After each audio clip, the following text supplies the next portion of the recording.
নমস্কার বন্ধুরা, আজকে আমার রেসিপি ডালপুরি।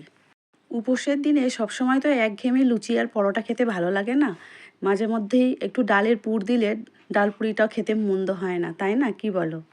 ময়দার মধ্যে নুন, চিনি, সাদা তেল দিয়ে খুব ভালো করে মেখে ময়ানটা দিয়ে নিচ্ছি।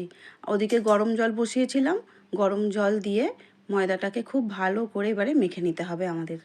কাছের ও দূরের সমস্ত বন্ধুদের কাছে আমার একান্তই অনুরোধ, পুরো ভিডিওটা কিন্তু দেখো।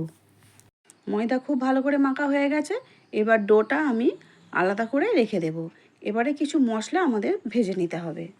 3টে এলাচ, 4টে লবঙ্গ, 4টে কাঁচা লঙ্কা, 2টো তেজপাতা আর কিছু নিয়ে নিলাম জিরে, ধনে। হালকা করে ভেজে নিয়ে ঠান্ডা করার পর মিক্সিতে গুঁড়িয়ে নেব। ছোলার ডাল সিদ্ধ করে নিয়েছি। তোমরা চাইলে ছোলার ডালও মিক্সিতে দিতে পারো। সিদ্ধ করা ডালের ওপরে পরিমাণ মতো নুন আর যে মশলা আমি গুঁড়িয়ে রেখেছি সেই মশলা দিয়ে খুব ভালো করে হাত দিয়ে চেপে চেপে মেখে নিয়েছি।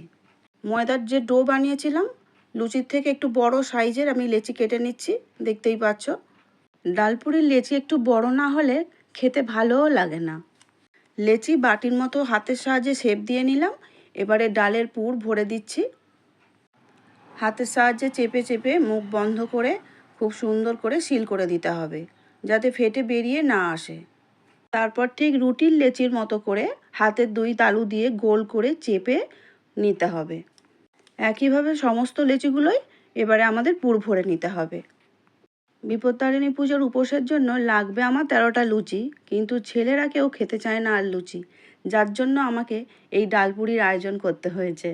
বলেছে তুমি লুচি খাও, আমরা খাবো ডালপুরি, সেই জন্য অল্প করে একটু ডালপুরি বানালাম। এবারে বেলে নিতে হবে।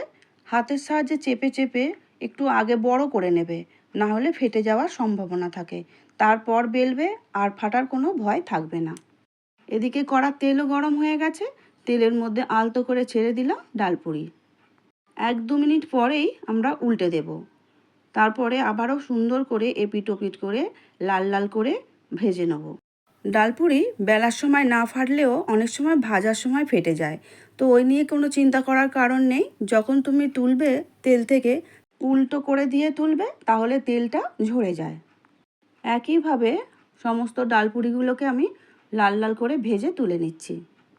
আর হ্যাঁ, আঁচের জোরটা কিন্তু কমিয়ে দিয়ে করবে, কারণ আর ডালপুরির তো লেচিটা একটু মোটা হয়, ওপরের দিকটা ভাজা হয়ে গেলেও ভিতরটা তাহলে কাঁচা থেকে যাবে।